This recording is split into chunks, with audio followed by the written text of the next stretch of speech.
Hello, my queens. I am so excited to talk to two stars from one of my favorite shows and one of your favorite shows too, Schitt's Creek. We've got Annie Murphy, who plays Alexis, of course, and Noah Reid, who plays Patrick. Hey, guys. Hello. Oh, my God. Okay, let's get into this gig, children. I wanted to start with this tweet from Amy Lutkin. She tweeted, the thing about Schitt's Creek is how in the hell did both Alexis and David find the men of their dreams in this town with 10 men?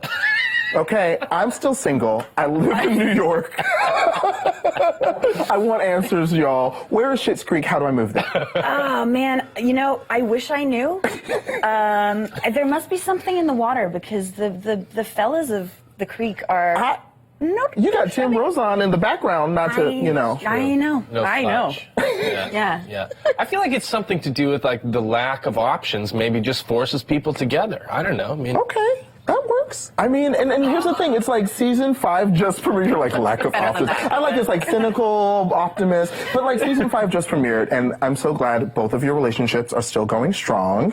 What do we get to see from the romances for both of your characters this year? For Ted and Alexis, I feel like Alexis in season 5 is slowly coming to the realization that after calling off not 1 but 2 engagements. I forgot there was a second time. Yeah, you need to like put in a little bit more effort, like put your best foot forward and kind of push yourself.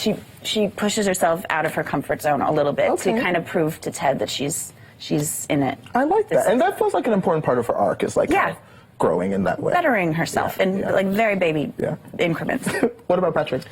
Well, I feel like Patrick never really knew like how long his stint in Schitt's Creek was going to last, and now with the relationship in the store at the place that they're at, he's pretty sure he's sticking around.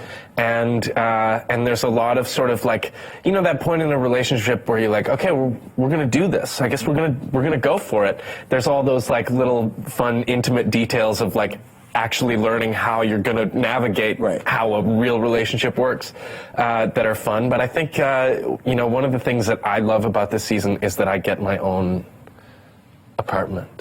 I was like, did you see me like literally leaning forward? I'm not allowed to get any. Dan's gonna murder you while you sleep. I'm gonna be killed for this. Oh my God, we've got a new set. I love it. Well, here's the thing. You've already...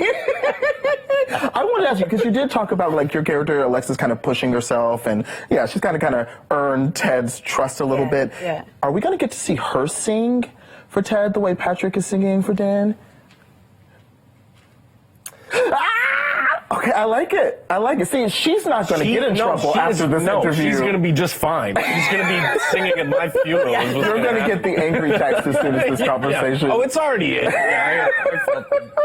There are a couple of performances this season that I'm really excited. We've both got to do something this season that we had to like rehearse for. Oh my gosh. I feel like a real Renaissance man now. Wow. A lot of work being put in this year on the performance. Okay. I still can't listen to Tina Turner without tearing up. I've got to tell you, by the way. Incredible. I know, he did a doozy on everyone. I cry so much watching this show. I love it. It makes me feel safe and joyous, but I'm like touched so often in unexpected ways. Is it like that when you guys are like reading the scripts? Are you surprised? Yeah. Well, I mean, the writers are so wonderful at allowing so much room for comedy, but also so much room for the heart and the more dramatic parts of the episodes. But like people have wept at table reads. Catherine was. Yeah, it's not uncommon for there to be tears at the table read at all. What made Catherine cry? I think it was. Oh, she cried when Alexis confesses her love to Ted, and she had it. So she was crying through us reading the scene, and then she had a scene right after, and you just heard like there's dead silence, and then you just hear like. She like needed to take a minute. Oh my God. Emily also wept like a baby at the table read of the season 5 finale. Man, I'm not going to get killed for that. Don't do it. No, you don't want it. She'd be the first to admit it. Oh my gosh. I'm ready to cry more. I didn't know Canadians, I didn't know y'all had it in you to like make my cold New Yorker heart like sob the way. The graduation, I was like already crying.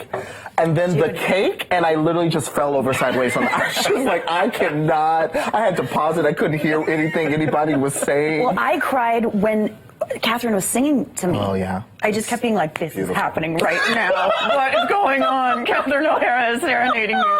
What's my life? Oh my gosh. Yeah. Oh my gosh. Well, I know a lot has been said about how, like, especially with the past 4 seasons being on Netflix, introduced to a whole new audience. How has this new audience kind of changed your life as an actor? I mean, you get way more feedback, I would say, and shockingly, like, all of it has been really positive, and that just sort of like, you know, I feel like I've done a lot of theater in my life, and one of the things that I miss in television is you don't get the applause. You know, you don't feel the immediate. But actually, social media, when it's working the right way, it does sort of like, does that a little bit. It lets you know where people are at, how people are, the people that you're reaching, the way that they're experiencing things. We get messages all the time from all kinds of people all over the world saying, like, thank you for doing this, and that is a really incredible thing to receive. Yeah. And what about you? I mean, you've mentioned, you know, you were going through a lot before you landed this role. Your house had burned down, so I think it's fair to say things have kind of changed. Things were pretty bleak for a while. Yeah, it was such a weird place to start, and now to be here, like, my house burned down, had no money in the bank, hadn't booked a job in 2 years, had just, like, destroyed, and not in a good way, at my very first screen test, and was like, okay, the universe is really being like, hey, maybe don't do this anymore, and so I was having a really hard time wrestling with that idea, and then 2 days later, I got the audition for Schitt. Well, thank goodness. I know, the world works in mysterious ways. And this was a question one of my coworkers had. Did you base Alexis on specific socialites? Are there, like, kind of... I did sit myself down and watch a little bit more Kardashian stuff than I should have. I watched some, like, Lindsay Lohan stuff. I watched some Olsen twins, just to, you know, like, to get the like, vocal fry. What I love is that makes sense now, but when I'm watching it, I'm not like, she's doing an impression. Well, that's good. Yeah. That's good. You're a good job. You're doing good. Thank you. Tell me again. And Patrick, something I wanted to ask you is, you know, as an out queer man, watching Patrick and Dan's relationship, it's so beautiful and still pretty rare. We don't see these kinds of romances given that kind of room to breathe. Yeah. We don't see a lot of bisexual characters on TV still. And you mentioned the fan response. Is that part of the feedback you're getting? Absolutely. I think it's... Yeah, people seeing relationships, so the kinds of relationships that they're in or hope to be in reflected on screens is so important. And it's, I don't know, I felt like playing this character and the level of respect with which the writing team and Dan particularly in the sculpting of that relationship, it's not really considered as an other relationship. It's considered as a relationship, which is exactly what it is and what it should be. So I'm just so excited to be a part of that, and I think it's incredible the way that Dan and all of our writing team are sort of leading by example in that regard. So well done. Yeah. So I need to, like, most of my gay friends were like, you know, buying dogs, and I'm like, we got to open a home goods store. That's the growth. I will rate you. Yeah, that's the benchmark. Okay. And then one last question for you, Annie. Alexis's hand gestures. There are so many. I feel like she has a vocabulary. Yeah. Do you have some favorites? Well, so I think we've come to the description for her hands. Oh, they have names. Well, yeah, it's Tyrannosaurus Rex playing a piano at an old timey saloon. That's kind of what we've landed on for that. Yeah, I've got like some little tap stuff going on, all with a very limp wrist. Yeah, it's always like kind of Yeah, and then like with the face in the face area.